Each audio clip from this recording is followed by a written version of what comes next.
Also had the honor of working with our readjustment counseling and vet center system. If we could have vet center counselors stand up in this room, or vet center directors, just to be recognized, I'd really appreciate it. Joanne, please stand.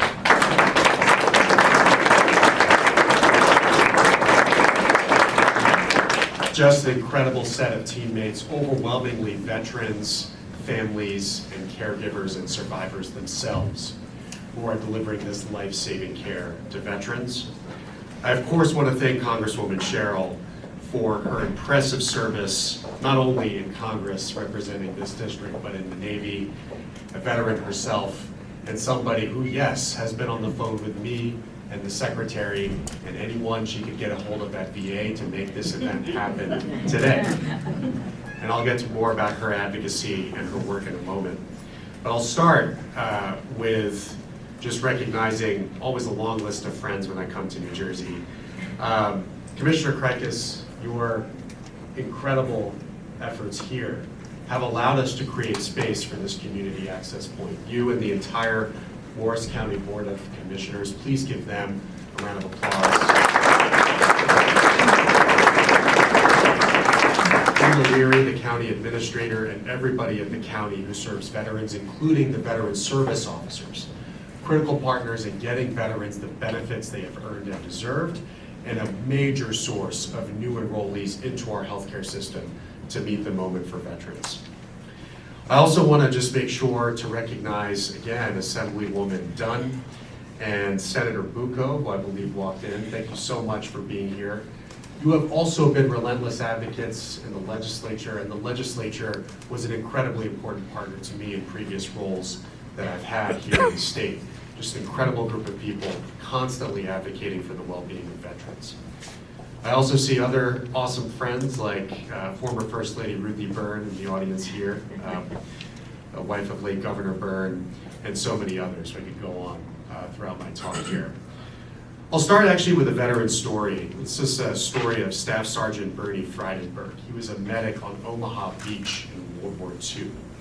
He fought and saved lives for nearly 5 years in that war, in every campaign in Europe. And he was from Atlantic City and ultimately came home after saving the world, just like his colleagues, to rebuild this country. He had a goal, but he also had problems after his service. He had symptoms of post-traumatic stress. And because he was an incredible leader and he had the insight and the support with his family, he knew he needed to reach a goal that continued his service to the community that he grew up in. And that goal for him was to open up a bar in Atlantic City, where he grew up. No one really knew about PTSD back then, but he was a really smart entrepreneurial guy, and he knew that if he was able to offer a business, create jobs in the community he grew up in, then that would be all he needed to continue and get better. His dad actually had money to help him and offered to help him. But as many World War II vets are, and veterans more generally, he was a proud man. And he rejected that. He wanted to do it on his own volition. So he went to First National Bank in Atlantic City and he asked for a loan. They rejected it. He didn't have a cosigner, he didn't have collateral. He was just home, again, after saving the world with not a dollar to his name. So he decided to do something. He decided to gather all of the medals that he won. 2 Purple Hearts, 2 bronze medals, 2 silver stars. And he walked right into the Atlantic City mayor's office. The secretary asked if he had an appointment, and he said, nope. Walked right past her into the mayor's office, slammed his medals on the desk and said, Mayor, I want to start a business here in your town, and I need your help. These are the medals that I won defending our country. The mayor took one look at him and said, what can I do to help? And he said, co-sign a loan with me so that I can get it started. They walked right to First National Bank and got it done. The rest is history.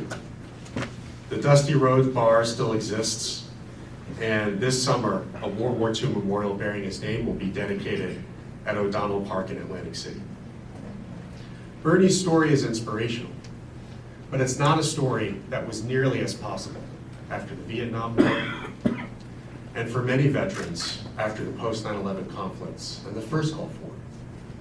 Different time when there was not as nearly as enough support as World War II veterans got when they came home. And so veterans had to fend for themselves. And they did so in part by starting our readjustment counseling system in the United States.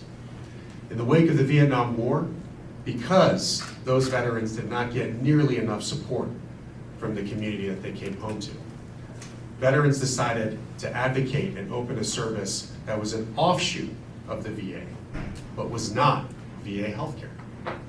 Unfortunately, VA healthcare was not treating Vietnam veterans with what they deserved right after that conflict.